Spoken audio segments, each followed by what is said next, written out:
Hello दोस्तों, नमस्ते। स्वागत है आप सभी का आज के करंट अफेयर्स की इम्पोर्टेंट वीडियो में। तो चलिए शुरू करते हैं।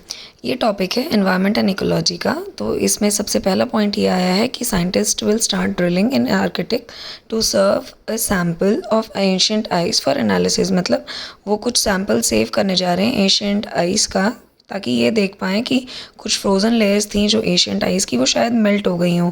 और Italian, French and Norwegian researchers ने सेटअप किया है कैंप सेवलबार्ड में इस चीज़ को देखने के लिए। नंबर 2 है government scheme and initiatives topic के under stand up India scheme ने आज 7 साल पूरे कर लिए हैं। इसमें इंपॉर्टेंट चीज़ें हमें क्या देखनी है कि स्टैंड अप इंडिया स्कीम कब शुरू हुई थी, ठीक है, और ये किसके लिए है। जैसे specially SC ST and women entrepreneurs के लिए 5 अप्रैल 2016 में स्टार्ट हुई थी और इसके टेन्योर को 2025 तक एक्सटेंड कर दिया गया है।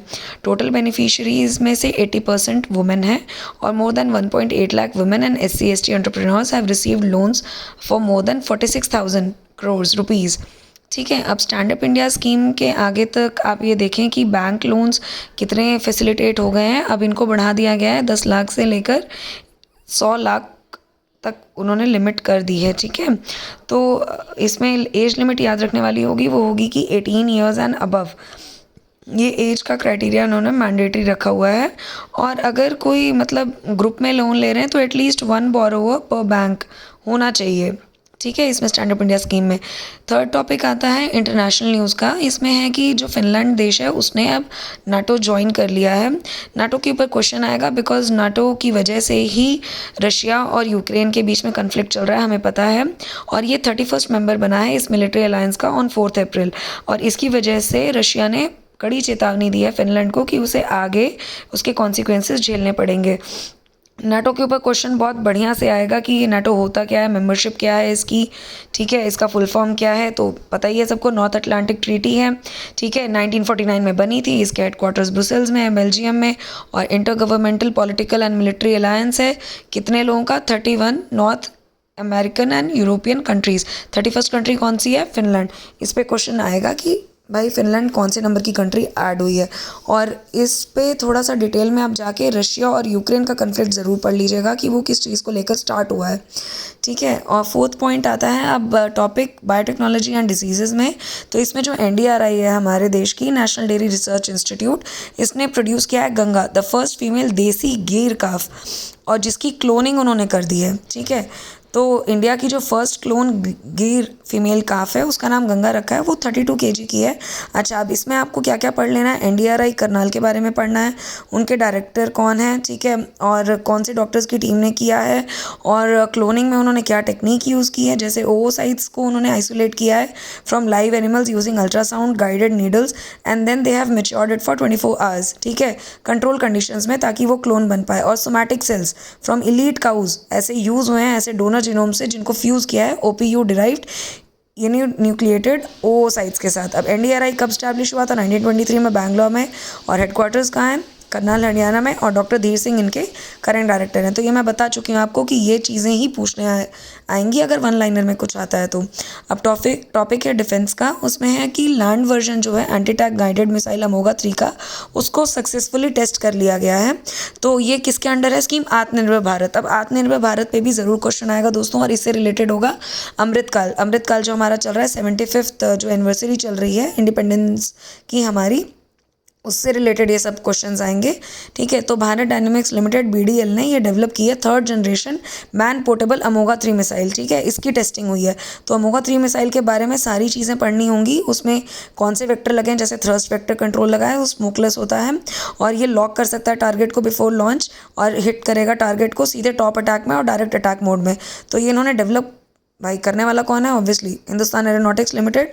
ठीक है, उन्होंने ही अटैक रुद्र हेलीकॉप्टर और प्रचंड हेलीकॉप्टर्स भी बनाए हैं। ठीक है, तो ये इस एक तरीके से हमारा मतलब एक सिस्टम स्ट्रॉन्ग कर रहे हैं, डिफेंस सिस्टम। ठीक है, और इसमें कमांड लॉन्च यूनिट आई है मिसाइल ट्राइपॉड के लिए। ठीक है, तो आज सुबह की वीडियो में दोस्तों मैंने बताया था कि आज क्या है, नेशनल मैरीटाइम डे, और ये 60th एडिशन है हमारे नेशनल मैरीटाइम डे का। इस दिन NMD अवार्ड ऑफ एक्सीलेंस दिया जाता है। सागर सम्मान वरुणा अवार्ड भी आज ही के दिन दिया जाता है। और थीम क्या है इस बार के नेशनल मैरीटाइम वीक की? अमृतकाल इन शिपिंग। मैंने बोला दोस्तों आपको अमृतकाल से रिलेटेड क्वेश्चंस बहुत आएंगे, क्योंकि बहुत सारे इनिशिएटिव्स मोदी जी ने अमृतकाल को लेकर डाले हैं। तो प्लीज़ इस चीज़ को ध्यान में रख के ही अपनी प्रिपरेशन तैयार करिएगा। बहुत अच्छे से क्वेश्चंस प्रीलिम्स और मेंस दोनों में आएंगे। नेक्स्ट टॉपिक है इंटरनेशनल न्यूज़ का। उसमें है India and Bhutan are considering setting up the first integrated check post along the border near Jaigaon. अब ये बायलैटरल मीटिंग हुई है अभी मोदी जी और किंग ऑफ भूटान जो अभी आए हुए हैं हाल ही में, जिग्मे खेसर नामग्याल वांगचुक उनका नाम है। एक्सटर्नल अफेयर सेक्रेटरी कौन है? हमारे विनय मोहन क्वात्रा, उन्होंने इसके बारे में बात की थी। और ये सबसे पहले सेटअप करेंगे किसके अंडर? भूटान के अपकमिंग 13th 5-year प्लान। दोस्तों हमारे यहाँ तो 5-year प्लान्स बंद हो चुके हैं, बट भूटान में चल रहे हैं 5-year प्लान्स भी ज़रूर पढ़ के जाइएगा, पक्का क्वेश्चन आएगा एक। नेक्स्ट टॉपिक है स्पेस एंड IT। तो उसमें यह है कि स्काई रूट एरोस्पेस ने फर्स्ट टेस्ट फायर किया है 3D प्रिंटेड धवन 2 इंजन। अब 3D प्रिंटेड धवन 2 इंजन क्या है? क्रायोजेनिक इंजन है। तो क्रायोजेनिक टेक्नोलॉजी पे क्वेश्चन पक्का आ सकता है, ठीक है। और it will be use in the upper stage of the updated version of Vikram 2। अब विक्रम 2 क्या है उसके ऊपर क्वेश्चन आ सकता है। स्काई रूट कंपनी क्या, इन्होंने क्या चीज़ें लॉन्च की हैं, इनका क्या हमारे साथ जो भी मतलब MOU साइन हुआ है या कुछ भी है वो देखने वाला है, ठीक है। ये देखिए ये ऐसे कुछ बन के आया है और ये कंपनी हमारी पहली फर्स्ट प्राइवेट लॉन्चर बनेगी साउथ एशिया से जब ये इस चीज़ को लॉन्च कर देगी। तो इन सब चीज़ों को पूरा मद्देनज़र रखते हुए आप अपनी प्रिपरेशन रखिएगा दोस्तों कि स्काई रूट क्या है और भी चीज़ें जैसे विक्रम लॉन्च 2 जो है उस पर रिलेटेड। और इसरो ने अभी हाल ही में 136 सैटेलाइट्स एक साथ लॉन्च की थी, है ना, वो एक रिकॉर्ड बनाया था, ठीक है। भारती एयरटेल और जो एक और कंपनी है उनके साथ रिलेशन में, तो वो कंपनी का नाम मैं भी थोड़ा सा भूल रही हूँ, वो आप देख लीजिएगा, ठीक है। मैंने पॉइंट बता दिया, उसको ध्यान में रखिएगा। देन नेक्स्ट टॉपिक है इंडियन इकनॉमी। उसमें है ADB lowered India's economic growth projection for the current financial year. अब ADB क्या है दोस्तों? Asian development bank. उसका हेडक्वार्टर कहाँ है, ठीक है, उनके डायरेक्टर कौन है, चेयरमैन जो हेड होते हैं कौन है, वो देखने वाली बात है। और उन्होंने क्या किया है, हमारी इकोनॉमिक ग्रोथ को प्रोजेक्ट किया है, घटा दिया है। पहले 7.2% दी थी, अब 6.4 कर दिया है, ठीक है। तो ये देखने वाली बात होगी कि ऐसा क्यों हुआ है, तो कहाँ पे क्या हमारे करंट अकाउंट डेफिसिट हो गए हैं क्या, तो वो देखने वाली बात है। और इकोनॉमिक सर्वे रिपोर्ट इस चीज़ में बहुत फ़ायदेमंद रहेगी। और हमारी जो फाइनेंशियल डेफिसिट हुई है रिपोर्ट, वो आप देखिएगा, उस पर क्वेश्चन ज़रूर आएगा, ठीक है। तो करंट अकाउंट डेफिसिट हमारा प्रोजेक्ट हुआ था, वो डिक्लाइन कर गया 2.2% को, ठीक है। और अब 1.9% के लिए फाइनेंशियल ईयर 2024 के लिए प्रोजेक्ट कर दिया गया है, ठीक है। तो सर्विसेज जो भी आपकी एक्सपोर्ट ग्रोथ की हैं वो हमारी तो बढ़ी हुई हैं और इंडिया का ओवरऑल बैलेंस ऑफ पेमेंट्स तो बढ़ा ही है, बट स्टिल क्योंकि डेफिसिट आया है तो भाई घटेगा ही, एनी केस, है ना। तो टॉपिक है इंडिया पॉलिटी। अब उसमें है कि गुवाहाटी की हाई कोर्ट ने प्लैटिनम जुबली सेलिब्रेशन स्टार्ट किया है फ्रॉम 5 अप्रैल। तो दोस्तों गुवाहाटी हाई कोर्ट का देखिए फिर वही 75 ईयर्स, हर चीज़ घूम फिर के 75 ईयर्स पे आ रही है दोस्तों। अमृतकाल हमारा चल रहा है, 75 ईयर्स ऑफ इंडिपेंडेंस है। मैं बार बार कह रही हूँ आपके UPPCS 2023 के प्रीलिम्स में और UPSC 2023 के प्रीलिम्स में इससे क्वेश्चन पक्का उठ के आने वाला है और मेंस भी इसी पे फोकस रहेगा। ये आप ध्यान में रख के चलिए, इस चीज़ को छोड़िएगा मत, ठीक है। तो गुवाहाटी हाई कोर्ट भाई कब स्टैब्लिश हुई है? 5 अप्रैल 1948 for the 7 north eastern states, ठीक है, जिनको हम 7 सिस्टर स्टेट्स भी बोलते हैं।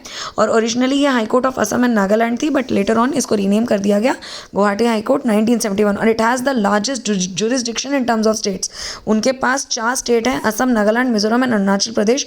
और संदीप मेहता जी इस टाइम पे करंट चीफ जस्टिस हैं गुवाहाटी हाई कोर्ट के। तो ये बहुत इंपॉर्टेंट चीज़ें हैं ध्यान में रखने को, ठीक है। 7 सिस्टर स्टेट से भी क्वेश्चंस आएंगे ही आएंगे उठ के, वो देखने वाली बात होगी।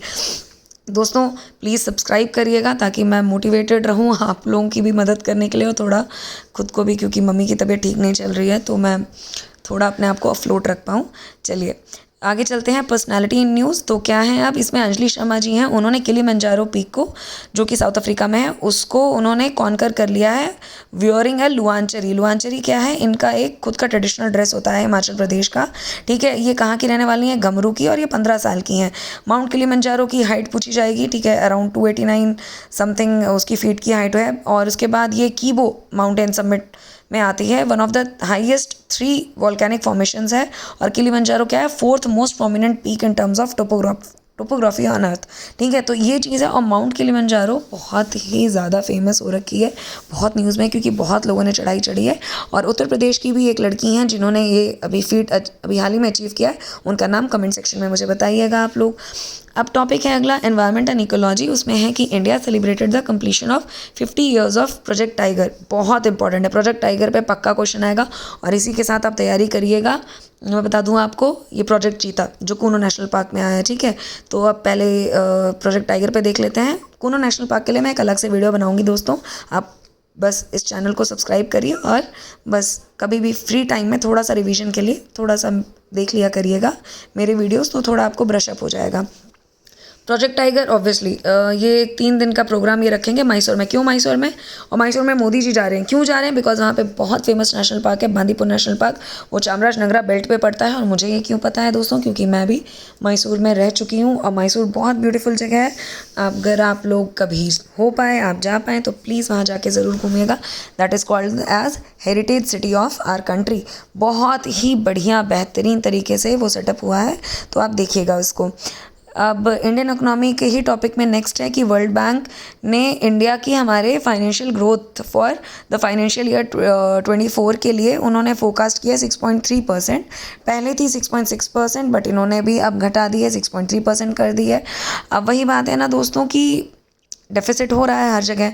करंट डेफिसिट तो भाई जब क्या करें, करंट अकाउंट डेफिसिट अब जब कमी आ ही रही है तो हर चीज़ में कमी आएगी। लेकिन वर्ल्ड बैंक ने करंट अकाउंट डेफिसिट को 2.1% पे ही रखा है, ठीक है। तो ये ध्यान में रखने वाली बात होगी। अब स्पेस एंड आईटी अगेन, अभी शाम को मैंने करंट अफेयर्स के बारे में मैंने डाली है शॉर्ट वीडियो, अगर आपने नहीं देखा है प्लीज़ देखिए।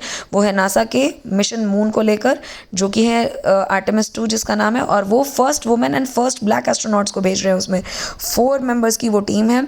First man what you call as man mission है, ठीक है, after 50 years of sending their last mission, ठीक है, जब उन्होंने भेजा था 1972 में। वो आप ध्यान में रखिएगा, ठीक है।